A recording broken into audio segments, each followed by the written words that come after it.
네, 여러분들 반갑습니다. 주식에 대한 근심을 덜어드리는 주식해오소 최욱현 인사드리겠습니다. 자, 삼성전자 같이 볼 건데, 자, 오늘 굉장히 중요한 날이었습니다. 그죠? 네, 3분기 영업이익에 대한 발표가 있는 날이었는데, 자, 영업이익 얼마입니까? 자, 9.1조 원으로 예상치에 하회하는 모습이 나왔어요. 예, 그렇기 때문에 많은 분들이 걱정을 당연히 할 수밖에 없었겠죠. 지금 현재 주가를 봤을 때 지금 유례없는 하락을 만들어내고 있는 이런 상황에서 자, 사실상 믿을 것은 실적뿐이다라고 얘기를 했지만 자, 실적이 예상치를 하회했다라는 거는 결국에는 뭐다 추가적인 하락이 나올 수도 있겠구나라고 생각하는 계기가 될 수가 있다라는 건데 자, 실상은 어떻습니까? 네. 별다른 변동성을 만들어내고 있지 않다. 결국에는 이미 주가가 빠지는 과정 속에서 다 반영이 완료가 된 내용들이라는 거예요. 그리고 우리가 표면적으로 봤을 때는 자 굉장히 실적이 좋게 나오지 않았구나라고 생각할 수가 있겠지만 자 지금 현재 우리가 영업이익 자체 3분기에 기대치를 높여놨던 거 이유가 뭐였습니까? 결국에는 2분기에 뭐가 나왔죠? 어닝 서프라이즈가 나오면서 엄청난 실적의 상회를 보여줬단 말이에요. 그렇기 때문에 당연히 3분기까지도 뭐다? 자 어닝 서프라이즈까지는 아니더라도 실적은 우리 예상치를 상회할 것이다. 자 이게 우리가 이번 영업이익에 대해서 기대를 했던 뭡니까? 이유라는 거예요. 그죠? 자, 그렇기 때문에 물론 2분기보다는 실적 부진하다. 생각할 수가 있겠지만 결과적으로는 매출은 어때요? 매출은 사상 최대를 기록을 했습니다.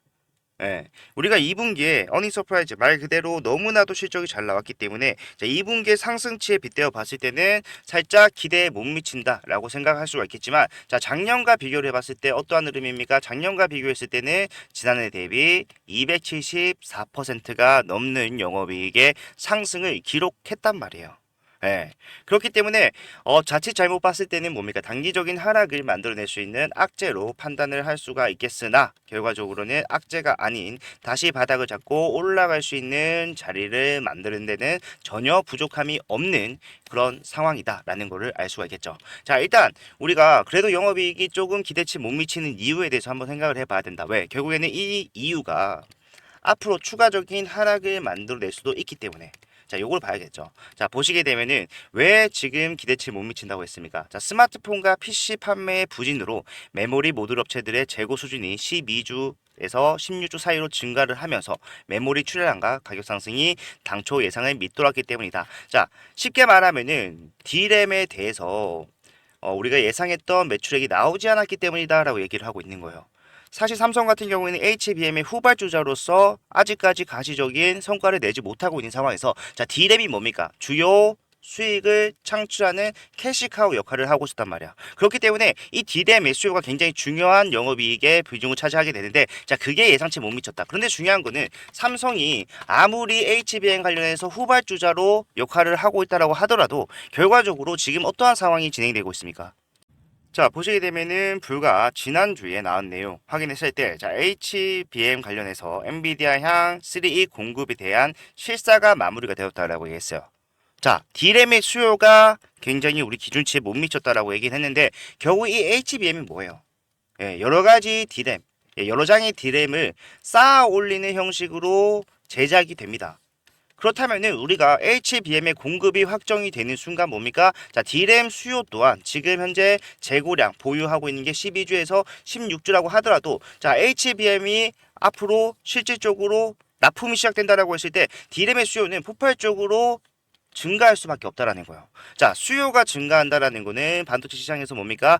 가격 상승을 이야기합니다. 가격이 상승한다라는 거는 자, 영업이익의 상승을 이야기하는 거죠. 네, 그렇기 때문에 사실상 우리가 아직까지 확정이 되지 않았을 뿐이지 결국에는 D램의 수요에 대해서 걱정할 필요가 전혀 없다라는 것 또한 알 수가 있어요. 그렇기 때문에 결국에는 앞에서 우리가 엄청난 하락을 겪었잖아요. 이 하락에 이미 우리 오늘 3분기 영업이익에 대한 자, 실적 부진은 반영이 된 거예요. 선반영적인 요소. 자, 반대로 생각을 하면은 우리가 자, 2분기에 실적이 굉장히 잘 났습니다. 그죠?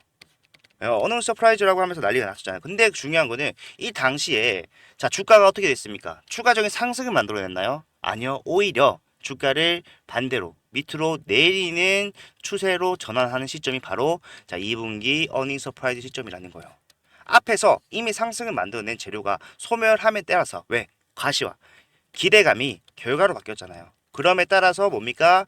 추세를 하락하는 쪽으로 돌려놨다. 자, 반대로 3분기 영업 부진 계속해서 악재로서 삼성전자의 발목을 붙잡고 주가를 끌어내렸지만 결과적으로 이러한 내용들이 공개됨에 따라서 더 이상 악재의 역할을 하지 못한다. 뭐예요? 바닥을 잡고 올라가는 흐름이 나와줄 수가 있다라는 거예요. 예. 그러면 우리가 여기서 제일 첫 번째로 생각을 해봐야 되는 거는 딴 거 아닙니다. 자, 지금 현재는 이러한 악재로서 주가가 엄청나게 좀 빠지고 있다라고 이야기를 하고 있는 상황인데 사실상 오늘 발표된 내용을 이제 확정적으로 확인해 봤을 때 자, 과연 이 정도 하락 자, 고점 대비해서 47%가 넘는 하락을 만들어낼 만큼의 악재가 맞는지를 판단해야죠. 왜? 이 정도의 하락을 만들어낼 정도의 영업이익의 감소가 아니라면은 주가는 어떻게 돼야 됩니까? 다시 올라와 줘야 된다는 거예요. 이게 당연한 흐름이기 때문에 결국에는 자 우리가 이 구간에서 뭐 해야 된다? 자 매수의 관점을 적용시켜야 되는데 사실상 우리가 이렇게 판단을 한다고 해서 주가가 바로 올라가는 건 아닙니다. 결국에는 이 주가 하락의 원인을 생각해 봤을 때 자 실적 부진에 대해서 생각을 해볼 수가 있겠지만 결국에는 뭡니까? 외인들이 엄청나게 매도를 했어요. 물론 이러한 내용들을 선반영적 요소로 외인들도 알고 매도를 한 걸 수도 있겠지만 결과적으로 봤을 때 3%가 넘는 물량에 대해서 한 달 동안 팔아제꼈습니다. 예. 이 과정에서 마이너스 3%의 보유율 하락이 나왔어요.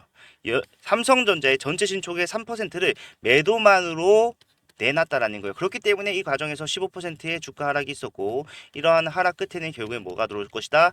자, 매수가 들어올 것이다. 왜?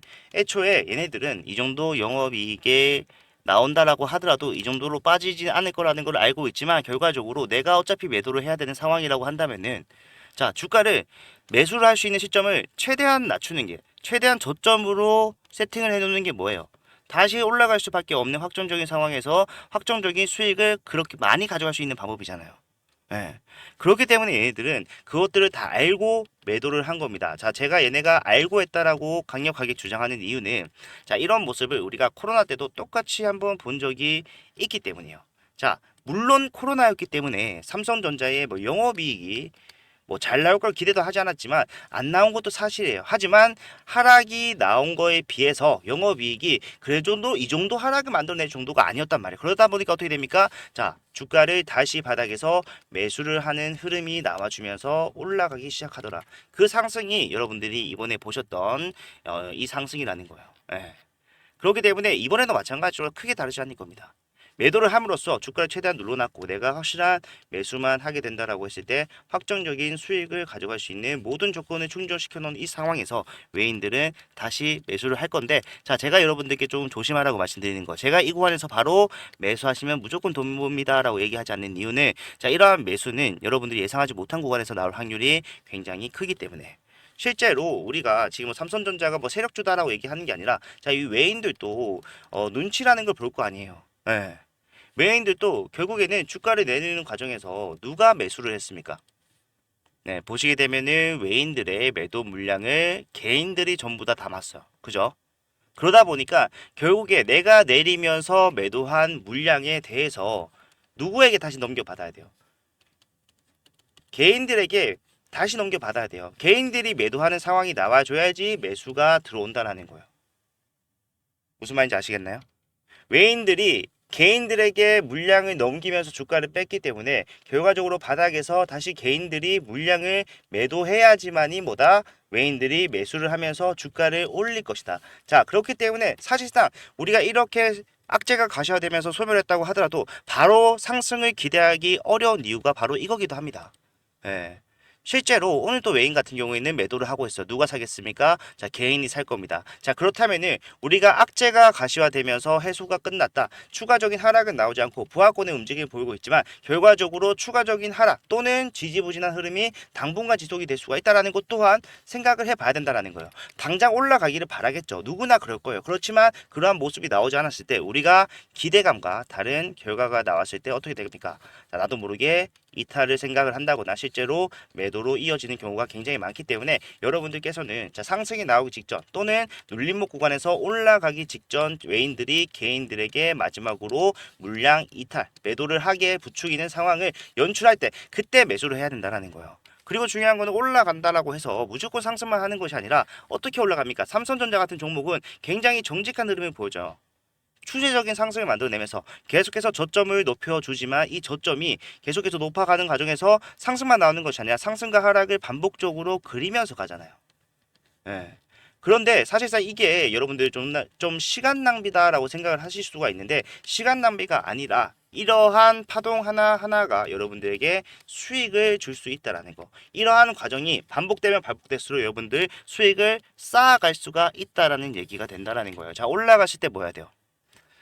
올라갔을 때는요, 여러분이 가지고 있는 비중을 덜어내야 돼요.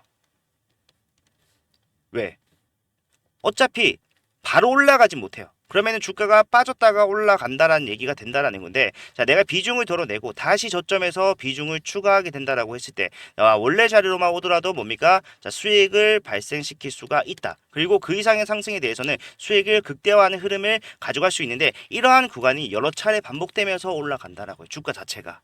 그렇기 때문에 여러분들이 이러한 구간에서 매수와 매도를 진행을 하게 된다라고 했을 때 뭡니까? 확실한 수익으로의 전환을 빠르게 여러분들 평단이 예를 들어서 85,000원 구간에 있다라고 가정을 해볼게요. 그렇지만 이러한 가정을 두세 번 반복하다 보면 뭡니까? 여러분들이 85,000원까지 가지 않고 자 7만원까지만 가더라도 뭡니까? 수익으로의 전환까지 본전을 가져갈 수 있는 기회 그리고 그 추가적인 상승에서는 확실하게 온전히 수익으로의 수익을 가져갈 수가 있는 상황이 될 수가 있다라는 겁니다. 여러분들이 준비를 하셔야 되는 대응은 바로 이런 대응이에요. 자, 하지만 말로 하면 정말 쉽지만 우리가 실상은 자 그렇지 않죠. 정확하게 어디서 매도를 해야 되는가 또는 매수를 해야 되는가 그리고 이유도 필요할 거고요. 지금 여기가 바닥이라고 할 수 있는 근거 같은 거 말이죠. 그리고 자 어떠한 방법으로 할 것인가. 자 비중을 2분의 1 덜어냈지 3분의 1 덜어냈지 예. 그런 것들을 다 보면서 해야 되는데 자 그거는 단편적으로만 봐서는 안 되고 뭘 봐야 돼요. 자 거래량 확인을 해야 됩니다. 자 외인 수급들의 동향 자 기간도 봐야 되고 개인들이 팔고 있는지 이런 것들 전부 다 확인을 해야 돼요. 그리고 사실상 삼성전자가 이렇게 빠질 거라고 예상하지 못했던 것처럼 올라가는 흐름에서도 변동성이 우리가 예상하지 못한 방향으로 빠르게 나올 수 있어요. 그러면은 그런 것들은 실시간 모니터링까지 해야 된다라는 건데 그게 쉽지가 않잖아요. 그래서 제가 여러분들께 앞에서부터 함께 해왔던 대응 딱 하나밖에 없습니다. 문자 대응. 자, 이 문자는 여러분들 걱정하신 건 알겠지만 무료로 진행을 합니다. 여기는 제가 그냥 어디서 매도하면 되는지 어디서 매수를 하면 되는지 이런 것들 상세하게 적어놨고요. 이유와 방법 금액이 필요하다면 금액까지 보고 직관적으로 확인하시고 바로 따라 하실 때 실질적으로 바로 수익이 날 수 있도록 준비를 해놨으니까 자 현재 구간에서 상승을 준비하는 게 맞다라고 판단이 되시는 분들 예. 그리고 내가 조금 더 남들보다 적극적인 대응으로서 남들보다 더 나은 수익을 가져가야겠다라고 생각하시는 분들은 자 특히 실시간 안 된다 필수적이죠. 예, 그런 분들은 제가 다 도와드릴 거고 제가 다 봐드릴 거예요. 디테일한 부분들이 정말 중요하기 때문에 제가 잡아드릴 거고 받아보시는 방법은요 간단합니다. 일단 제가 여러분들 문자 보내드리기 위해서 제 핸드폰 번호를 먼저 말씀드릴게요. 자 010-4920-8706번 자 이쪽으로 삼성이라고 예, 두 글자를 문자 남겨놓으시면은 지금부터 나오는 흐름 자 여기서 지금 당장 매수하는 거 아니라고 말씀드렸어요. 왜? 이러한 흐름이 지지부진하게 우리 예상보다 길게 진행될 수가 있기 때문에 결국에 올라가는 자리는 뭐다? 자, 개인들이 매도를 하고 외인들이 매수를 하는 자리가 상승의 시작점이 된다. 아직까지 그러한 시그널 나온 게 없잖아요. 그렇기 때문에 우리가 해야 되는 것보다 결국에는 기다리는 것 또는 주가가 빠졌을 때 타점을 정확하게 잡을 수 있는 시그널을 포착하는 것 이런 것들이 나왔을 때 정확하게 매수 의견 드릴 거고요. 올라만 가는 것이 아니라 상승을 하다가 조정 나올 수밖에 없어요. 그러한 조정까지도 이용해야 됩니다. 왜? 삼성전자는 추세적인 상승과 하락을 만들어내면서도 위아래 등락폭이 7%에서 많게는 15%까지 벌어지는 종목이니까 자 이런 것들까지 생각을 하면서 어디서 매도를 해야 되는지 전부 다 제가 잡아드릴 거기 때문에 자 혼자 고민하지 마시고 상승에 대한 준비를 같이 하면서 앞으로의 방향성 그리고 어디까지 이 상승을 끌고 갈 수 있을 것인가 단기 목표가부터 장기 목표가까지 전부 다 제가 나오는 대로 여러분들께 자 바로 실시간 문자 보내드릴 거니까 같이 대응을 하셨으면 좋겠습니다. 삼성이라고 두 글자 문자 남겨놓으신 분들한테는 자 내일은 쉬죠 이제 내일 장은 쉬고요. 우리가 목요일부터 시작될 삼성전자의 새로운 시작 그때부터 같이 대응하실 수가 있으니까 미리 오늘 같은 날 미리 문자 남기셔서 확실한 대응 준비하시길 바라겠습니다. 오늘 영상은 여기까지고요. 영상 끝까지 봐주셔서 감사합니다.